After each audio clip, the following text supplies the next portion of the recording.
Cable loss measurements. There are steps that need to be taken if you want accurate reading.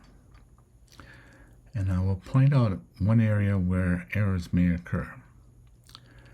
First of all, select the start and stop frequencies that you want to test your cable on. The HF bands, of course, is 1.8 to 450 megahertz, or an individual band like 10 meters, 28 to 29.7, or if you're a CB operator, I believe it's around 26 to 27 something. Okay, you'll be in home menu. You will select display, then trace. And then you want to turn off trace 0, which is yellow. You want to turn off trace 2, which is green. And you want to turn off trace 3, which is purple. And you want to turn on trace 1, which is blue. Then we go back. Now this is important. You need to select S21, not S11. Otherwise, you will not get accurate reading. So we're going to select Format S21 through, which will bring you to another menu, and towards the top there's one called Log Mag. You want to select that. As for channel S21, it should be reading through after you come back. You don't want to change that. Now you should do your calibrations if you haven't done so already. In this case, you have to do the isolation and the through tests. The isolation requires a 50 ohm load on both ports, and the through will require at least one barrel, and those two cables are joined together, or one short cable going from both ports. I have a video prior to this that explains how to do that. This has to be done, or at least saved. Okay, and how you know that you got it right? Well, there's a couple of indicators. On the S21, the blue line is up top and goes across on a straight line. That's assuming you have not disconnected the cable. When you disconnect the through cable, which was your last step, you'll see the line drop to the bottom of the display because it's open at maximum loss. Now you take your coax cable, one end of your cable to each port of the Nano, port 1, port 2. You should now see this blue line will slope downwards. In other words, as you go, it will slope downwards as it goes towards the higher frequency. Bear in mind, when you're determining what the loss is of your cable, if you have a 50-foot cable, then you need to double the reading to match the chart that gives you at 100 feet. And vice versa. Some charts, they do provide a 50 feet, so then your reading at 50 feet should match.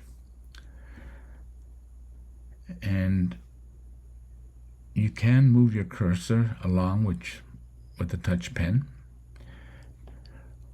You can use your marker. If you go to the home menu, hit marker, you'll have an option called search minimum and search maximum. It toggles back and forth, so you can check what your minimum and what your maximum loss is. If there's a particular channel or frequency, you can use the stimulus, the CW menu, and enter one frequency, and it'll give you a reading at that frequency. Using this, when I saved me some money, I initially purchased a 50-foot 213, the RG213 cable, and I was getting a loss about 2 decibels higher than what the Belden chart was. That didn't look right, didn't sound right, seem right. So eventually, after giving up trying different things, I contacted the seller and they provided me a chart of their cable. And okay, this is the chart that they gave me. So if it's of interest to anyone, their cable.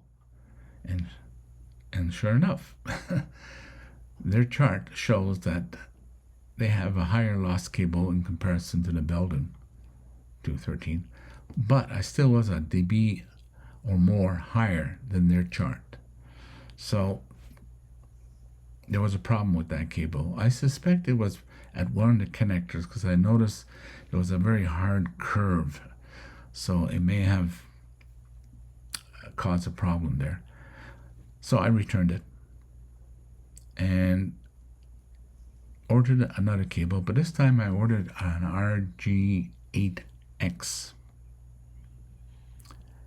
And a chart was available online. So I downloaded that chart and printed it out. And when that cable came in, it did a little bit better than anywhere on that chart that they gave. Okay, I inserted this chart. These are the specs. It's kind of nice when the sellers also provide the chart. Otherwise, you don't know what you're buying. Okay, let's continue. And it was actually better than the specs that the Belden chart gave. So I could have ended up having a cable that's very lossy and not know it, thinking, oh, I got a new cable, it should be good.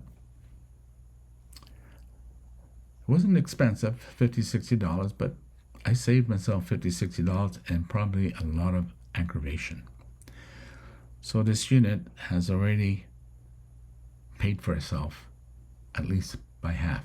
And I'm sure it will save me more later on as I test each component.